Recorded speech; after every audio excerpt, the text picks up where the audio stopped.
1 Reis, capítulo 18, verso 41. Então disse Elias a Acabe: sobe, come, bebe, porque ruído há de uma abundante chuva. Diz assim, abundante chuva. E o que tem nela? Ruído, fala aí. Ruído.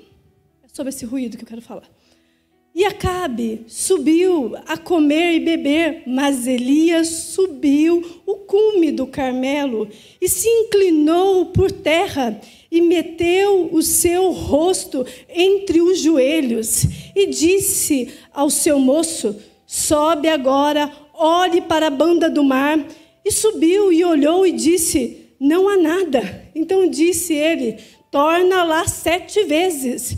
E sucedeu que a 7ª vez disse: eis aqui uma pequena nuvem, como a mão de um homem subindo do mar. Então disse ele: sobe e dize a Acabe: aparelha o teu carro e desce, para que a chuva não te apanhe. Aleluias! Glória a Deus! Amém? Quantas vezes você já ouviu essa ministração? Várias vezes. Quantas vezes você leu? Várias vezes. Mas toda a palavra de Deus é para agora. É para esse momento. Eu creio que o Senhor tem algo poderoso para falar comigo, com você nessa noite. Eu creio que o Senhor está aqui. E eu quero que você exerça a sua fé. Elias, pela fé, ouve o ruído de uma abundante chuva. Ele ouve o ruído de uma abundante chuva. Está escrito aqui nas Sagradas Escrituras. Deus revela segredos a profetas. Deus revela segredos àqueles que se dispõem a ouvi-lo. Deus revela mistérios para homens que desejam saber as coisas de Deus. E Deus revela para Elias um grande ruído. Um ruído de uma abundante chuva. E mesmo que Elias não estivesse vendo nada, gente, a terra estava seca, esturricada, o sol estava escaldando aquela terra, estava uma situação terrível, porque a chuva não vinha há muito tempo. Não acontecia chuva há muito tempo, uma chuva que ele mesmo repreendeu.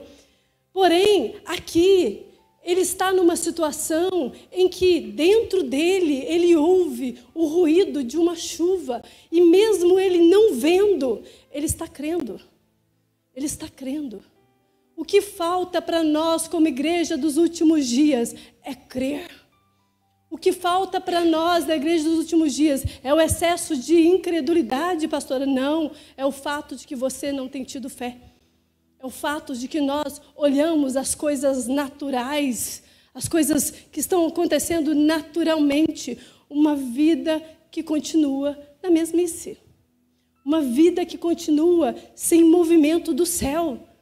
Uma vida seca, esturricada, sem a ação do céu. Os céus não se abrem. Os céus ficam praticamente fechados. Praticamente sem nada. Você não vê nem nuvem. Nem nuvem. Os pássaros já nem querem andar naquele céu. As coisas estão bem terríveis nessa situação ao qual está vivendo esse povo de Israel. Querida igreja, continue olhando, mesmo que você não veja nada. Continue olhando para esse céu, mesmo que você não veja nada. A palavra para você é: continue olhando, mesmo que você não veja nada. O que aconteceu com Elias? Elias, ele fala para Acabe comer. Não sei se ele estava sem comer há muito tempo, não sei o que aconteceu com ele. Mas Elias pede para ele comer, mas não quero falar sobre esse detalhe desse texto agora. Mas o que me chamou a atenção é que Elias, ele conversa com Acabe, e após a conversa, ele sobe para o Monte Carmelo. Gente, Monte Carmelo era um lugar bem estranho para Elias subir, porque ele era muito alto, e o cume dele era bem distante da onde ele estava. Era 180 metros de altura. Era um cume muito alto. Ou seja, ia ser difícil a subida, não ia ser nada fácil. Não ia ser nada legal subir aquele monte de novo. Era um monte retirado. Não era um monte em que havia vários montes perto dele. Era um monte retirado. Do lado de cá havia uma planície. Do outro lado havia um mar. Havia um grande mar. E Elias sobe ao Monte Carmelo, em um lugar muito alto, em um lugar retirado, em um lugar para se esconder. Quando nós lemos o livro de Amós, capítulo 9, verso 3, lá fala que o Monte Carmelo é lugar para se esconder. Porque, vamos ser sinceros, subir lugar tão alto assim não é qualquer um. Então, você quer se esconder? Sobe para o Carmelo. Vai para lá. E Elias decide se esconder no monte mais alto, no lugar mais retirado, no lugar bem distante. E ali ele queria estar só. Elias decide subir o Monte Carmelo. E isso, lá no Monte Carmelo, ele faz uma oração. E ele, nesse momento, eu acho interessante, não sei se você consegue, mas eu tentei na minha casa, eu consigo me curvar entre os meus joelhos só sentada. Em pé eu não consigo. É impossível. É muito complicado para mim, em pé, fazer uma curvatura daquele tamanho para eu pôr a minha cabeça entre os joelhos. Até sentado dói, a lombar começa a doer, a gente começa a ter, um alongamento. E assim, Elias, ele sobe o Monte Carmelo e ele começa a orar. Gente, no lugar mais alto, no lugar retirado de todos, ele começa a orar e orando ali, ele se curva ao ponto de colocar a sua cabeça entre os joelhos. E algo inesperado começa a acontecer nessa oração. Elias estava em um período bem complicado dele. Não vou falar sobre o quadro que ele já tinha passado, sobre depressão e outras questões, mas quero falar com vocês que a curvatura de uma oração que você coloca os teus joelhos, a tua cabeça entre os joelhos, é uma curvatura de muito esforço. Ele estava se esforçando muito naquela oração. Muito naquela oração. Ele se curva ao ponto de colocar a cabeça dele entre os joelhos. E hoje eu quero que você saia daqui com a cabeça entre os joelhos. Com a cabeça entre os joelhos, buscando a presença. Deus, eu preciso da tua presença. Eu estou cansado dessa perseguição. Eu estou cansado das ameaças de morte. Eu estou cansado de viver desse modo. Parece que a minha vida está cada dia mais sendo açoitada. Elias toma a decisão. Estava ruim o negócio. Estava muito ruim. E ele baixou tanto essa cabeça que ele tocou os seus joelhos. O que isso significa, pastora? O que isso significa para mim e para você? Uma necessidade. Elias estava muito necessitado. Isso simboliza uma intensidade. Ele estava intenso naquilo. Ele estava orando tanto. Ele estava pedindo tanto. A Bíblia não relata ao certo qual o tipo de oração que Elias fez, mas depois que nós lemos o texto, nós vamos entender o que ele estava pedindo. Algo estava acontecendo que Elias estava precisando muito de Deus. Elias estava muito necessitado de uma resposta de Deus. Elias estava determinado em ver a glória do Senhor. Elias estava determinado em viver uma experiência que ele nunca tinha vivido antes. Elias queria ver a glória do Senhor manifesta. E ele se curva ao ponto de se humilhar, e todos os barulhos externos desaparecem, porque os ouvidos dele é tampado. Quando ele se inclina totalmente e ele começa a ouvir um barulho interno, tinha algo dentro de Elias. Tinha algo dentro de Elias. Tinha algo externo, não deixando ele ouvir aquilo que estava internamente. Nós carregamos coisas poderosas dentro de nós. Isso chama voz de Deus.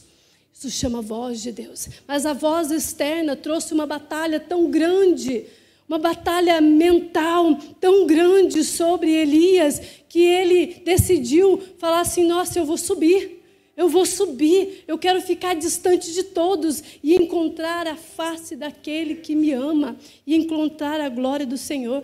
Elias está no topo do Monte Carmelo, com o rosto entre os joelhos, e ordenou ao seu servo que ele viesse a ir em uma altura em que ele visse o mar, e falou assim para o seu servo: está vendo alguma coisa?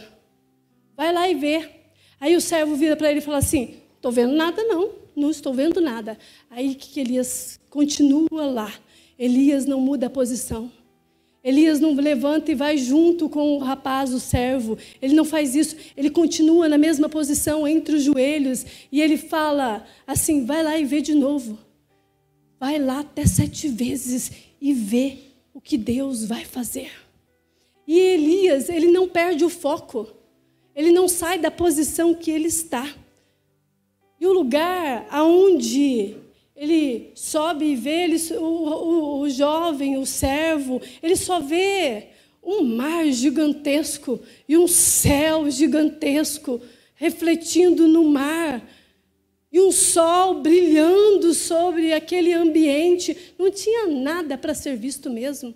Ele não está vendo nada. O servo volta.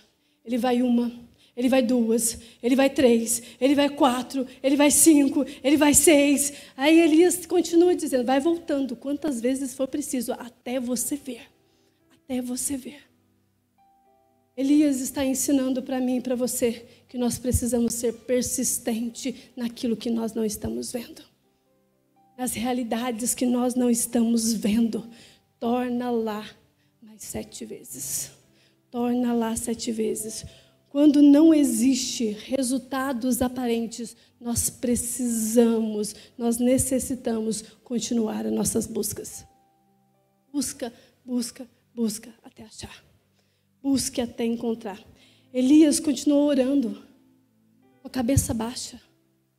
Elias continuou com a cabeça entre os joelhos e ordena ao servo que continuasse a busca dele. Isso me chamou muita atenção.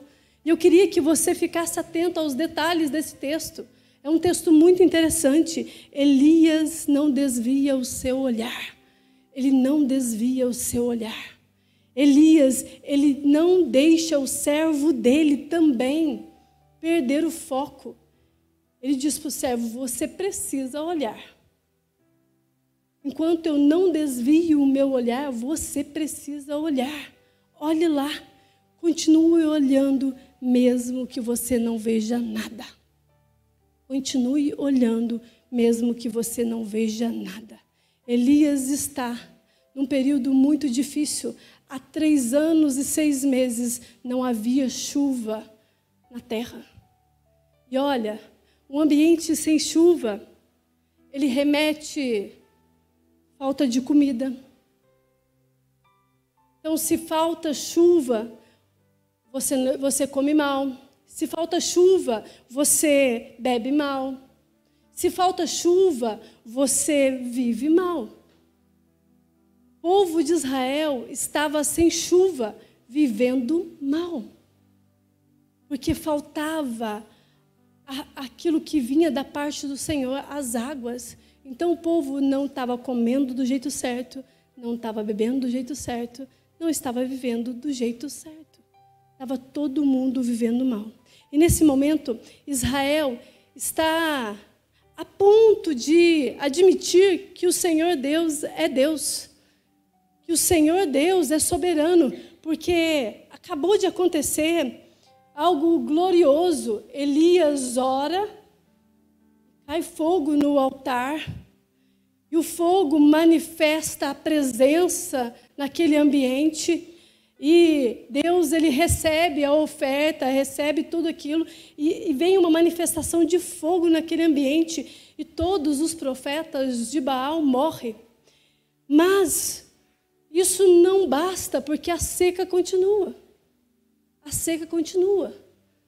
O povo ainda não está totalmente voltado à presença do Senhor, ou seja, uma terra está seca.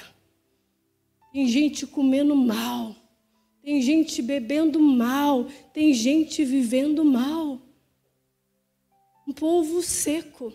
Havia a destruição dos profetas de Baal, houve uma manifestação de Deus em fogo ali, mas isso não foi o suficiente para deixar a terra voltar a produzir. E Elias, ele está orando, agora nesse momento. Elias está pedindo, e acontece algo incrível. E sucedeu que a 7ª vez que o servo dele volta daquele lugar mais alto do cume, e ele fala para o mais alto do monte, no cume, no lugar mais alto, ele chega e volta para ele e fala: Elias, eu vejo uma pequena nuvem. Ela é do tamanho da mão de um homem. Gente, o mar é gigantesco. Os céus eram gigantescos. Havia o reflexo do céu nas águas, parecia uma coisa só. Mas de longe, ele viu algo do tamanho da sua mão. Você já olhou sua mão? Você já olhou sua mão? Foi assim que ele viu. Algo muito pequenininho. Muito pequeno. É nas pequenas coisas que surgem as grandes. É na fidelidade das pequenas coisas que vêm as maiores. Nós precisamos ser fiéis no pouco, para que no muito nós venhamos a viver a prosperidade daquilo que o Senhor tem para nós como igreja do Senhor. Um céu vasto, gigantesco céu. Um céu vasto. Não chove há 3 anos.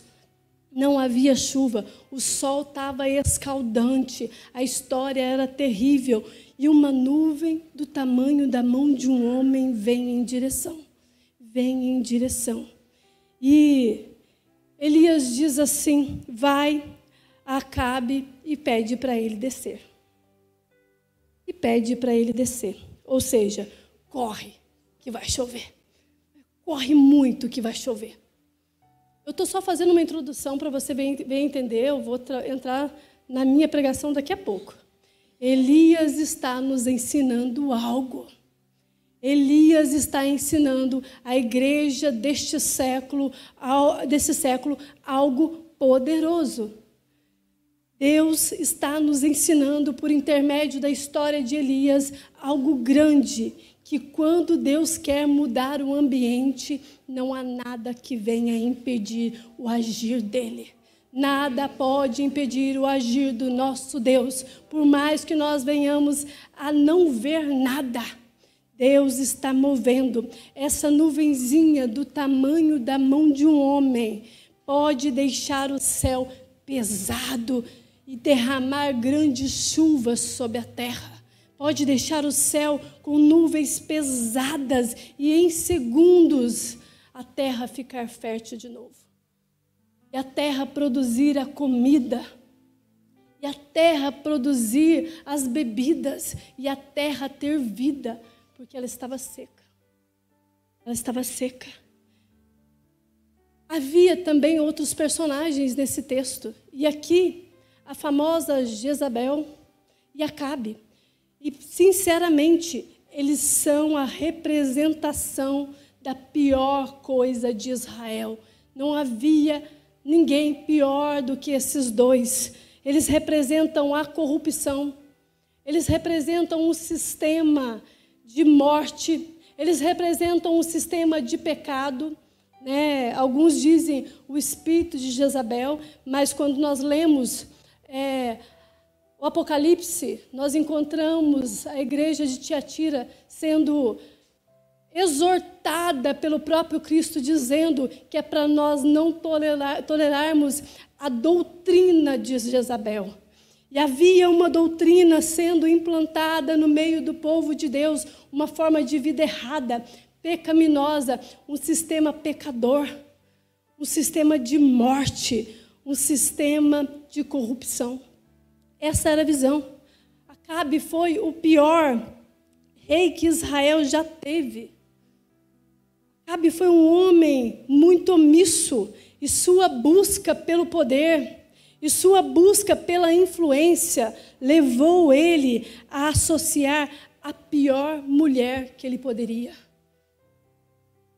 Todas as vezes que um homem busca poder próprio, todas as vezes que a igreja procura uma influência em si mesmo, ele faz escolha errada. E fazendo escolhas erradas, ele pode se enveredar às corrupções desse mundo, ao sistema pecaminoso deste mundo, ao sistema de morte que o mundo está envolvido. E esse era o modo de viver de Acabe e Jezabel. Esse era o modo deles viver. O reino de Deus não vale tudo, igreja. O reino de Deus não vale tudo. Tira isso da tua cabeça. Você veio neste culto hoje, Deus está falando, o meu reino não vale tudo. O meu reino não é lugar de vale tudo. Não vale tudo para ter sucesso. Não vale tudo para ter companhia. Não vale tudo para ganhar dinheiro. O reino de Deus não vale tudo. Era assim que Acabe estava vivendo. Uma maneira de vale tudo. E ele se afundou. E ele se afundou. E se tornou o pior rei de Israel. Não tem uma coisa bonitinha de se falar desse homem. Não tem. Todas as vezes que ele é citado, é com más notícias. Tudo o que vale no reino de Deus é o que foi levado à cruz do Calvário. E isso é um preço poderoso, um preço de sangue, um preço já pago. Isso vale. Isso vale. Você não precisa de vale tudo, igreja. Você não precisa. Você não precisa de vale tudo. Você só precisa da graça. Você só precisa da cruz. Você só precisa de Jesus. Você só precisa da realidade que já está nos céus. Que os céus do Senhor se abram nessa noite. Que você possa ver uma pequena nuvem do tamanho da mão de um homem, manifestando a grande presença do Senhor, que trará as grandes chuvas sobre a terra, sobre os corações destruídos, sobre as vidas destruídas. Acabe se casou com a pior mulher. Cuidado, meninos. Cuidado, garotas, com as escolhas que vocês fazem. Um homem que deveria honrar os profetas, um homem que deveria construir templo para os sacerdotes, agora ele está numa posição em que ele persegue o profeta do Senhor. Está numa posição em que ele oprime o homem de Deus e traz ruídos terríveis no ouvido de Elias, dizendo que ele era o próximo a morrer. Aquele que deveria estar incentivando os profetas, está amaldiçoando os profetas. Está colocando nos ouvidos dos profetas vozes opressivas, vozes acusadoras. E quando nós lemos o capítulo 17, até esse início desse capítulo 18 que nós lemos, nós vemos Elias, um homem de Deus, enfrentando Acabe e Jezabel, e com seus 450 profetas. Gente, ele está numa posição ali totalmente dependente de Deus. E Elias, nesse momento, presta atenção nos detalhes, como as Escrituras ela é detalhista, ele está levantando as mãos. E Elias, nesse momento, ele levanta as mãos e pede para o Senhor o fogo do céu. E pede para o Senhor a manifestação do fogo dos céus. Que manifestasse naquele lugar o fogo, e o fogo cai. O ministério de Elias foi marcado por perseguição. Esse homem foi extremamente perseguido. Ele não teve descanso. Quando ele resolve descansar numa caverna, enfiar numa depressão, ficar fechado lá dentro, Deus fala: eu vim aqui te buscar. Eu vim te tirar disso, sai dessa. Você não nasceu para descansar desse jeito, está errado esse descanso teu. Querida igreja, a vida do profeta Elias foi de total perseguição, ele nunca descansou. Pensa, uma batalha após outra batalha. Outra batalha após outra batalha. E aqui, ele tinha acabado de sair desse período em que Deus manifesta fogo, porque ele intercedeu com mãos erguidas e pediu caia fogo do céu. Elias sabe vencer cada etapa. E ele venceu cada etapa. Ele vive uma vida de alguém que sabe vencer a etapa. Mas ele entende que cada etapa é de um jeito que Deus manifesta. É de uma maneira. Por isso, ele é constante na oração. Por isso, ele não falha. Mas a seca está lá.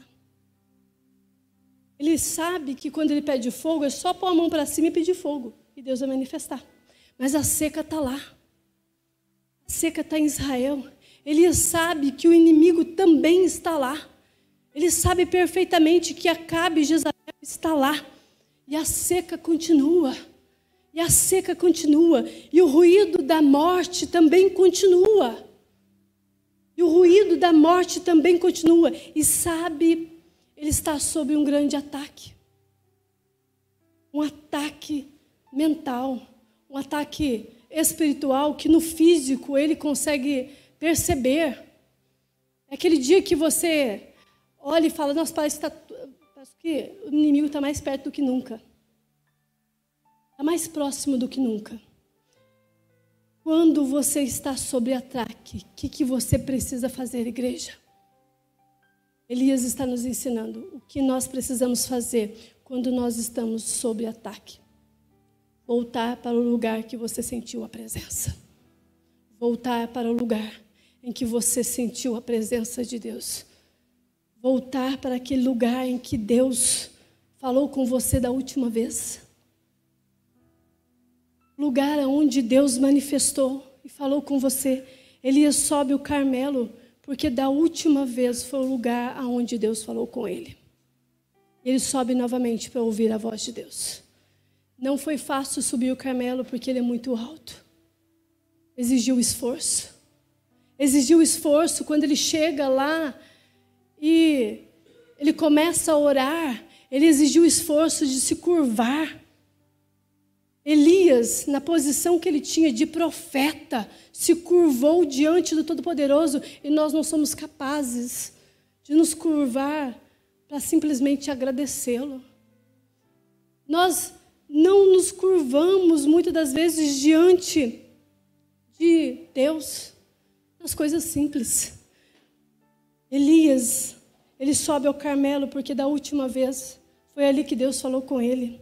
Ele está cansado da batalha.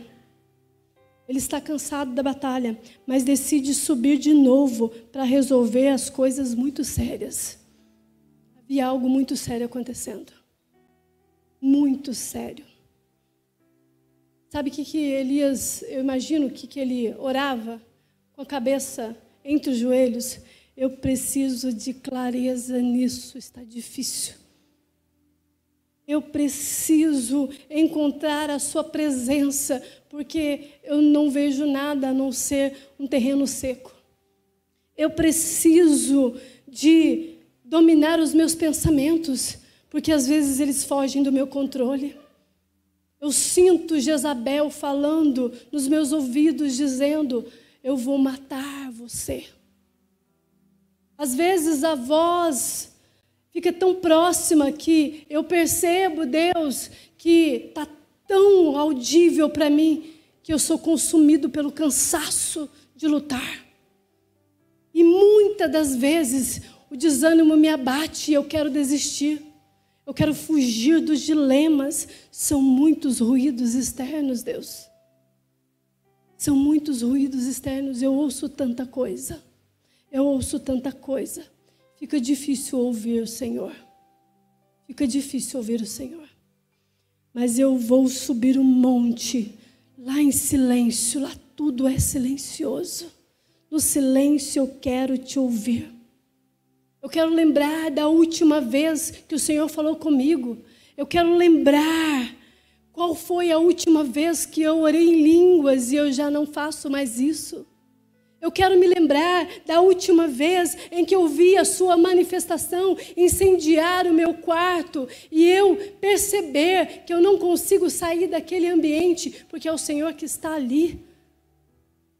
Quero voltar para aquele lugar em que eu vinha nos cultos e eu não tinha timidez ao ver o meu irmão me olhando.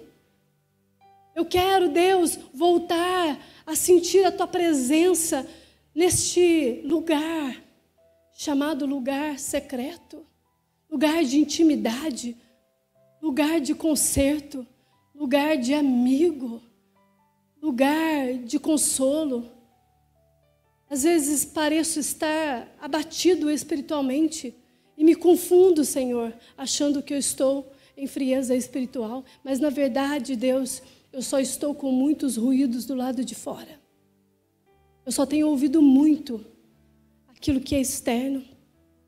Elias sobe o Carmelo porque sabe das muitas informações que ele estava tendo do lado de fora. Ele só queria tirar. Sabia que a oração, ela tira as muitas informações que estão do lado de fora? É só a gente começar. Falar, Deus, eu estou aqui, não sei nem o que orar. Mas eu vou dizer para o Senhor, Jezabel está me perseguindo. Não tem sido fácil. Mas eu sei que o Senhor está nessa história. Aí Deus começa a manifestar a presença dEle. E aí nós vamos nos curvando até os nossos ouvidos e a nossa face estarem entre os joelhos, ao qual o ruído externo já não faz mais sentido nenhum. Já não faz mais sentido nenhum. Elias sobe para ver Deus. Elias sobe para saber quem Ele é. Sabe por quê? Nós, quando ouvimos muitos ruídos externos, quais são os ruídos da doutrina de Jezabel? É mexer com a tua identidade. Por que que ela prega?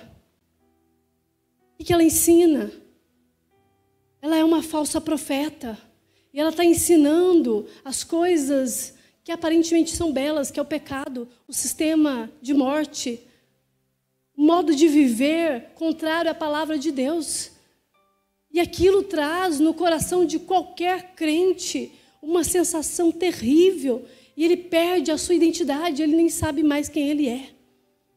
Quando Elias sobe para o monte, ele sobe para que ele venha eliminar esses barulhos, para ele ver Deus e para ele ver quem ele é. Voltar à identidade, porque os ruídos do lado de fora faz com que a igreja do Senhor se afaste da presença. E para que ele viesse a se lembrar para que ele veio para aquela terra. Porque ele era profeta. Deus não chamou ele para ser qualquer coisa. Ele tinha uma identidade em Deus, um propósito em Deus e uma filiação em Deus. Existia algo grandioso na vida de Elias. O barulho de Deus elimina barulhos de inimigos. O barulho de Deus elimina barulho de inimigos. E o que Elias está ouvindo? O barulho de uma grande chuva. Barulho de uma grande chuva. Uma coisa é orar por fogo erguidas. Outra coisa é orar para Deus mandar chuva. Não se luta contra a seca com mãos erguidas. Não se luta. Do mesmo jeito que você luta pedindo fogo, não tem a mesma ação, não é o mesmo modo. Fale com Deus sempre. As estratégias podem mudar. Talvez Ele diga, ore pedindo fogo, levante suas mãos, mas para você orar por chuva, você vai ter que se curvar. A posição muda de uma posição superior a uma posição de humildade. Para dizer, Deus, eu estou aqui nesse conflito, a terra está seca, meu coração está seco, tudo seco. Fale com Deus sempre. Por quê? Para cada batalha virá uma nova estratégia. Cada batalha traz uma nova estratégia. Para o fogo, mãos no alto. Para a seca, cabeça entre os joelhos. Lembre sempre disso. Coloque a cabeça hoje entre os seus joelhos. Deus está prestes a quebrar a seca que está na sua vida. Nós precisamos inclinar ao ponto de deixar Ele fazer. Seca significa improdutividade. Gente que não produz, está seco. Seca significa sofrimento. Seca significa não ter alimento. Isso é seca. Esse é o significado da seca. Deus está prestes a mudar a terra do teu coração, igreja. Deus está disposto a mudar isso. Deus está colocando um barulho na tua alma. Deus está colocando um barulho dentro de você. Deus está trazendo um barulho. E qual que é esse barulho? Qual que é esse barulho que eu não entendo? Um barulho de chuva. Vai haver no nosso meio, por mais que você não veja, o som de trovões dentro de você, o som de raios dentro de você, vai chover. Vai chover. Dentro da tua essência vai vir, vai chover. Vai chover. Eu tenho certeza que vai chover. Eu tenho absoluta certeza que a chuva virá. Tem coisa aí dentro, por isso que às vezes os barulhos externos não deixam você ouvir o que está lá dentro. Os barulhos da tua alma vão ser trocados por um barulho poderoso chamado raios e trovões, anunciando as grandes chuvas. Elias diz para o seu servo, vai procurar. Vai procurar. Eu não achei, vai procurar de novo. Vai procurar mais uma vez. Porque existe dentro de mim, servo, um barulho aqui dentro, uma convicção. Eu tenho certeza que a chuva virá. Ele não fala para o servo que é uma chuva, mas ele pede para ele olhar para ver se vinha alguma coisa. Porque dentro de Elias estava um barulho de uma chuva vindo. Ele tinha certeza dentro dele que a chuva estava chegando. Tem um barulho sim, tem um barulho sim. Servo, procura até ver. Procura até ver. Tem um barulho de chuva chegando. Eu quero que você receba essa porção pensando nisso hoje. Quais são os barulhos que você tem ouvido? Às vezes é necessário a curvatura para que você ouça estremecer do Espírito de Deus dentro de você dizendo, está chegando chuva. Essa terra seca. Nesse ambiente ressecado. Quando os barulhos de Deus vêm, os ruídos externos, eles saem. Eles saem, eles não suportam. O inimigo não vai mais matar. Porque some aquela voz. Porque desaparece aquela voz e fica somente a voz. Vem chuva aí, vem chuva aí. Está chegando a grandes chuvas. Está vindo muitas chuvas. Elias estava com uma grande batalha. E a batalha era, dentro dele, tem chuva chegando. Vem chuva aí, o servo do outro lado falando assim, não estou vendo é nada. Não estou vendo é nada. Mas Elias diz novamente, vai lá de novo, porque tem chuva vindo aí. Nós precisamos ser um povo assim, tem chuva chegando. Não, mas ao contrário disso, muitas vezes nós ficamos assim, vai morrer mesmo? Porque Jezabel, ela é terrível. Pensa numa mulher terrível. Nossa, ela vai matar você mesmo. Pelo contrário, Elias não está deste modo. Ele está dizendo, vem chuva aí. Vem chuva aí. A fome vai cessar. A falta de beber vai cessar. Vai haver vida no nosso meio.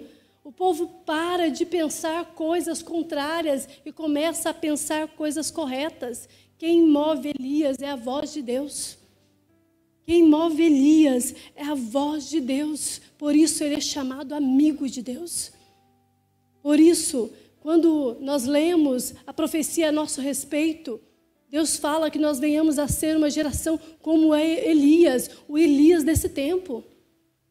Gente que pensa assim, nossa, o barulho externo não me afeta, o barulho que está aqui dentro está vindo uma chuva, porque os trovões estão me estremecendo, os raios estão me fazendo lembrar que o meu Deus move os céus e faz agir, e faz acontecer. Ele tem fé, Elias tem fé, Deus não mente, ele tem certeza que Deus não mente. Uma pequena nuvem finalmente vem. E essa pequena nuvem do tamanho da mão de um homem vem. E em seguida, eu achei interessantíssimo isso, me chamou a atenção. Eu já tinha lido, mas eu não tinha visto o detalhe desse final da história, desse capítulo 18. A chuva vem. E a nuvem está chegando pequenininha. Algo muito pequeno. Não muito maior do que a mão de um homem, algo muito pequeno. Ele está louvando por essa pequenina coisa. Elias está louvando. Aí, esse pequeno momento se torna, para Elias, um grande avivamento para Israel.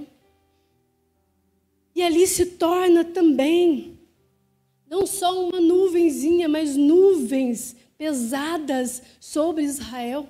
Não só um comecinho, mas um grande começo de uma nova história para esse povo. Eles vão deixar de ser secos e vão se tornar frutíferos. Isso é lindo. Isso é lindo. Quando Elias manda o servo ir, ele está reagindo a algo. Eu estou vendo essa nuvem pequenininha. E olha, já avisa o meu inimigo que é para ele descer. É para ir de carro. É para ir de carro. É para ir de carro. Correr, porque vem chuva aí.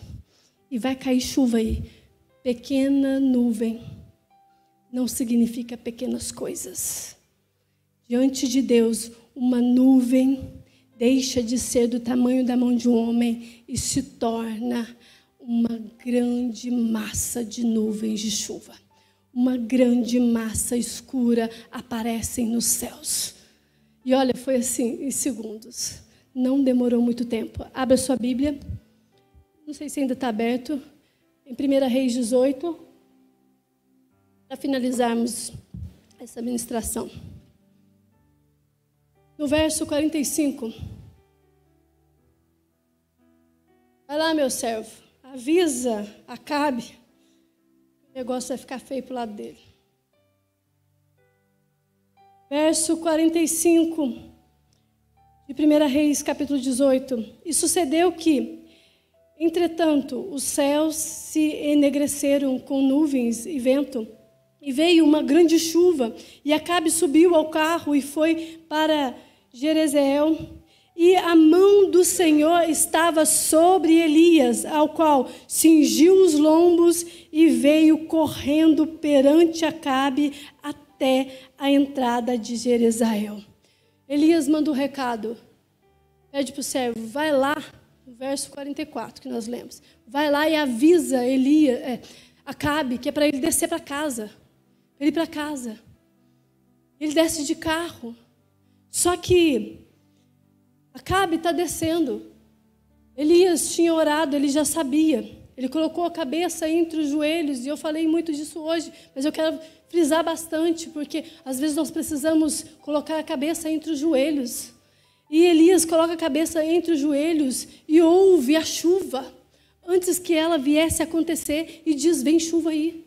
E ele declara, vem chuva aí. E de repente, Acabe está correndo, ele está correndo, ele está correndo. Ele está correndo de carro, viu? E ele está correndo.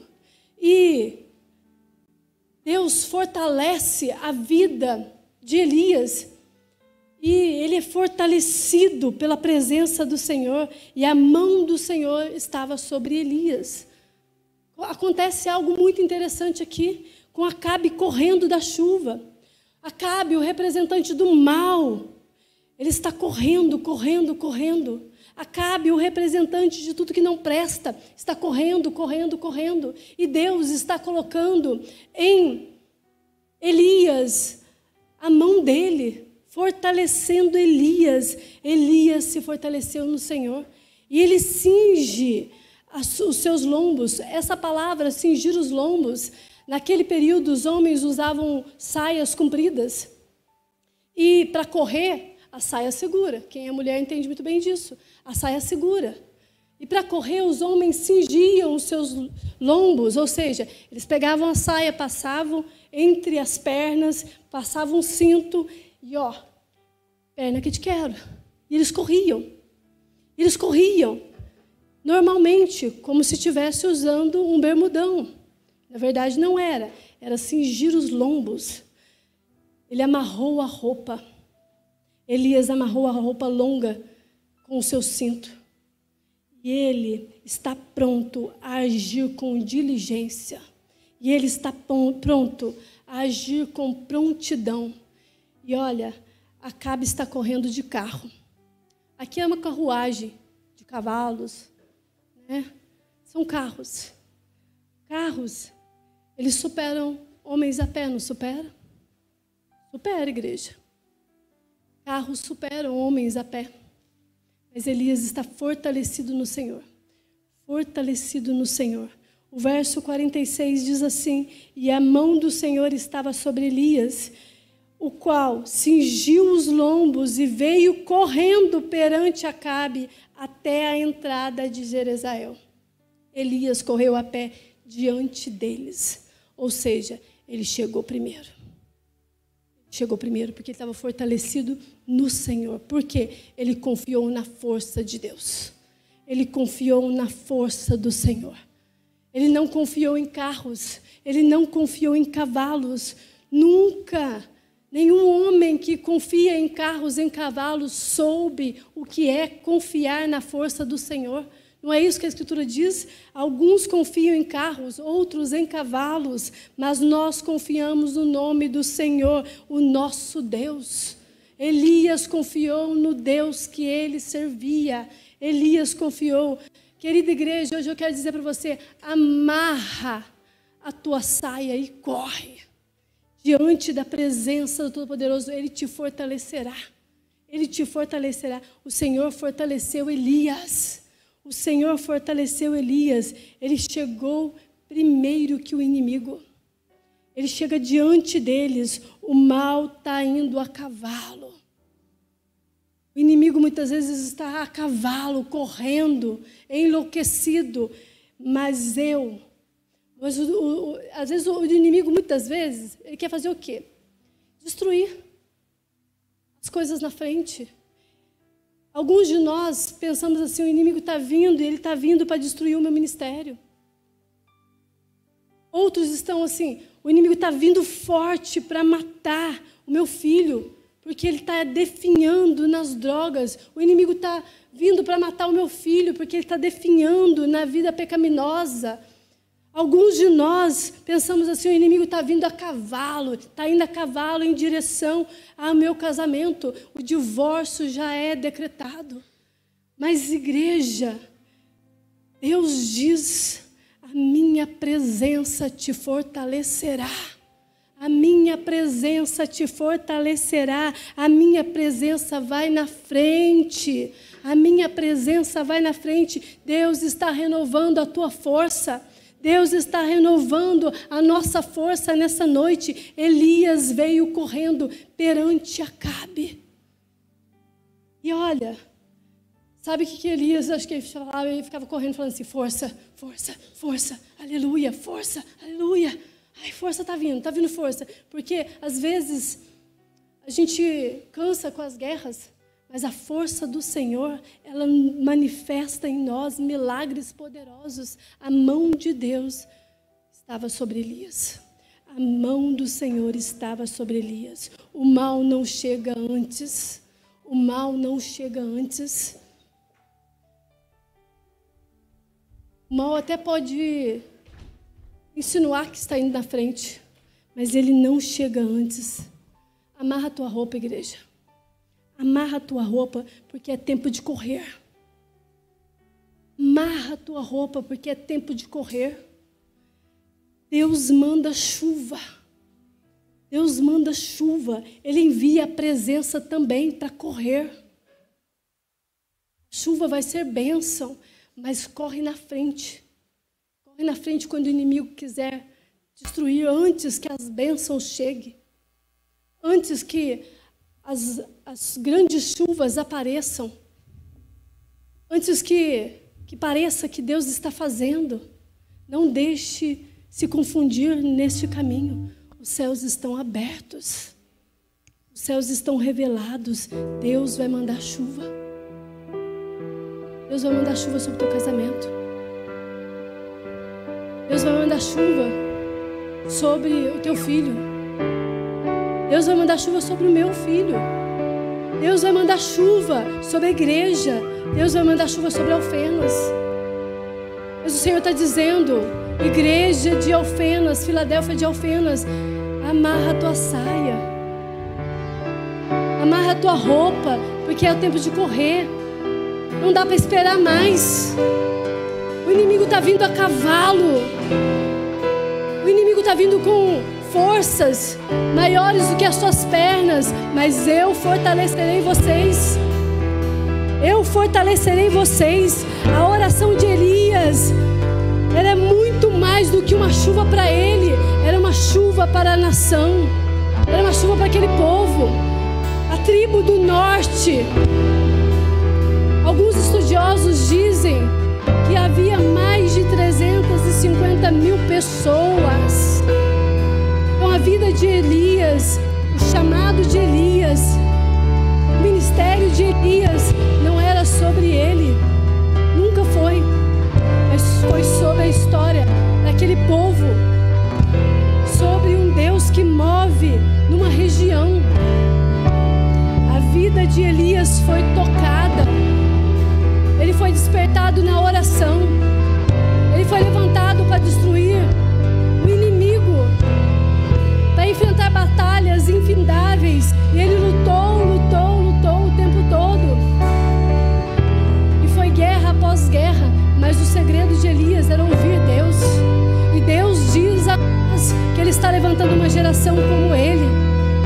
Que o Senhor hoje possa colocar força em você.